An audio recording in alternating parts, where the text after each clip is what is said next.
মাত্র এসে পৌঁছালাম আলহামদুলিল্লাহ। তো আপনাদেরকে একটা ছোট্ট ইনফরমেশন দিয়ে যাই।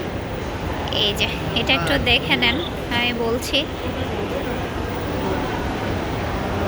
এটা হচ্ছে লেফট লাগেজ।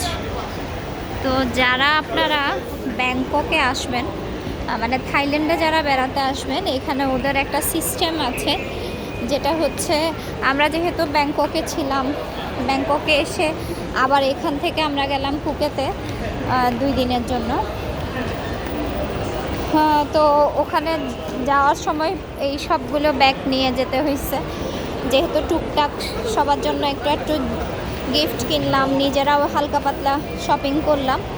এগুলোর জন্য আমাদেরকে এক্সট্রা যাওয়ার সময় 1500 বাদ, আসার সময় 1500 বাদ দিতে হয়েছে, মানে 3000 বাদ, যেটা আপনার বাংলাদেশি টাকাই হবে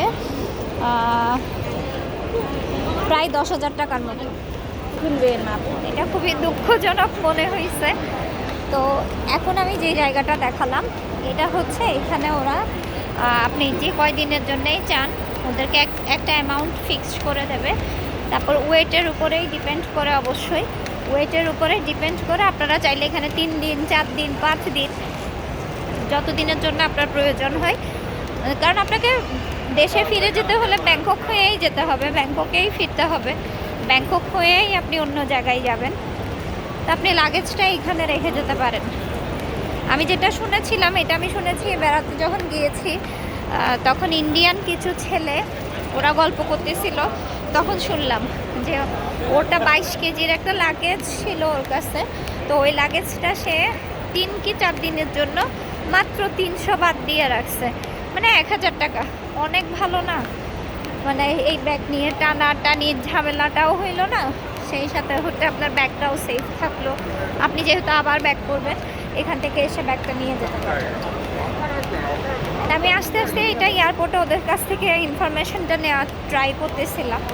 ওদের কাছ থেকে জানতে পারলাম যে হ্যাঁ, এরকম একটা সিস্টেম এখানে আছে। আমি জানি না আমাদের বাংলাদেশে আছে কি না, মনে হয় নাই। তো সিস্টেমটা ভালোই লাগছে। তা আপনারা চাইলে এটা কাজে লাগাতে পারেন। আমরা তো এইবার পারলাম না, ইনশাল্লাহ যদি নেক্সট টাইম কোথাও যাওয়ার সুযোগ হয় তাহলে এটা অবশ্যই মাথায় রাখবো। ওকে, আল্লাহ হাফেজ। হাঁটতে হাঁটতে টায়ার্ড, আর অনেক দূর যেতে হবে।